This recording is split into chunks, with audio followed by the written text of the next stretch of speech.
Assalamualaikum warahmatullahi wabarakatuh. Perkenalkan, nama saya Irma Nurul Rosidah dari Universitas Muhammadiyah Pringsewu dengan program studi pendidikan guru sekolah dasar. Berbicara mengenai pendidikan tidak pernah terlepas dengan kegiatan belajar. Belajar merupakan suatu proses melakukan perubahan yang cenderung menetap atau permanen. Perubahan tersebut meliputi aspek pengetahuan, sikap, dan psikomotor atau keterampilan. Nah, salah satu tugas guru adalah memenuhi kegiatan belajar tersebut dengan cara menyampaikan informasi atau materi yang dimilikinya kepada peserta didik. Namun, menyampaikan informasi atau materi kepada peserta didik juga bukan hal yang mudah. Akan banyak terjadi noise atau kebisingan di antara penerima dan pemberi pesan. Apalagi bila pada usia anak sekolah dasar yang cenderung berisik. Penyampaian materi yang menggunakan teks atau lisan akan menimbulkan beragam pemikiran yang bisa membuat kesalahpahaman.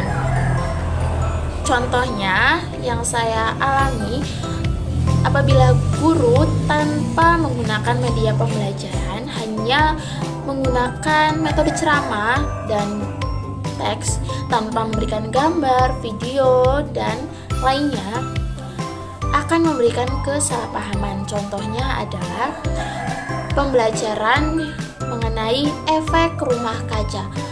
Jika tidak diberikan gambar atau media pembelajaran lainnya, siswa akan menangkap atau berpikir bahwa yang dimaksud dari efek rumah kaca adalah efek yang dihasilkan atau yang ditimbulkan dari sebuah rumah yang dibuat dari kaca.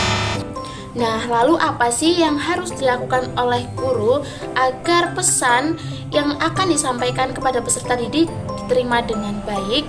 Yang pertama, guru harus membuat kode materi, lalu menyederhanakan bahasa dari buku tersebut, karena bahasa buku adalah bahasa yang sulit dipahami. Jadi guru harus bisa menyederhanakan atau memaknai istilah-istilah yang ada di dalam buku tersebut agar mudah dipahami. Lalu yang selanjutnya, guru juga bisa membuat media pembelajaran yang dapat menyamakan pikiran peserta didik. Yang pertama, guru bisa menjelaskan mulai dari fakta. Guru memberikan fakta-fakta terhadap materi yang akan dijelaskan. Lalu dari fakta-fakta tersebut akan menjadi kumpulan data, dan data tersebut nantinya akan membentuk suatu informasi yang utuh. Lalu apa sih pentingnya media pembelajaran bagi seorang guru dan peserta didik? Ya, jawabannya adalah sangat penting karena media pembelajaran sangat memiliki banyak manfaat, dan diantaranya di sini saya akan menyebutkan dua yang paling menonjol bagi saya. Yang pertama itu, dengan adanya media pembelajaran akan memperjelas penyajian materi yang akan disampaikan oleh guru. Contohnya, bila peserta didik tidak mengerti apa itu efek rumah kaca, melalui media pembelajaran itu akan memperjelas itu semua.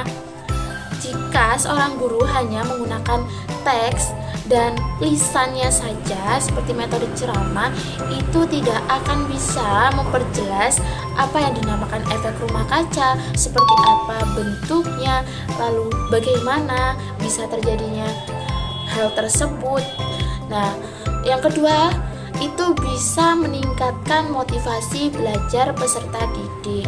Nah, dengan media pembelajaran yang beragam, tidak hanya teks saja, itu akan membuat semangat peserta didik itu lebih tinggi. Dan ternyata ketika menjadi seorang guru, terdapat 9 peristiwa penting yang tidak boleh dilewatkan oleh seorang guru. Yang pertama, guru harus bisa menarik perhatian peserta didik atau mengkondisikan kelas dan siswanya. Yang kedua, guru juga harus menginformasikan mengenai tujuan pembelajaran agar mereka tahu akan belajar apa, lalu apa yang akan didapat oleh mereka. Lalu yang ketiga, guru harus melakukan apersepsi. Yang keempat, guru harus menjelaskan atau mempresentasikan materi. Kalau yang ini sudah pasti. Yang kelima, guru menyediakan latihan atau petunjuk. Yang keenam, guru harus bisa melatih keterampilan peserta didik bisa melalui praktik. Lalu yang ketujuh, guru harus menyediakan umpan balik, yaitu dengan memberikan apresiasi. Lalu yang kedelapan, guru harus menilai kinerja peserta didik, bisa melalui kuis, ulangan harian, dan lain sebagainya. Lalu yang ke-9, yang terakhir, yaitu meningkatkan ketahanan pemahaman yang telah didapat oleh peserta didik, bisa melalui kegiatan mereview, menarik kesimpulan, dan lain-lain. Mungkin hanya itu saja yang dapat saya sampaikan pada kali ini. Saya akhiri. Wassalamualaikum warahmatullahi wabarakatuh.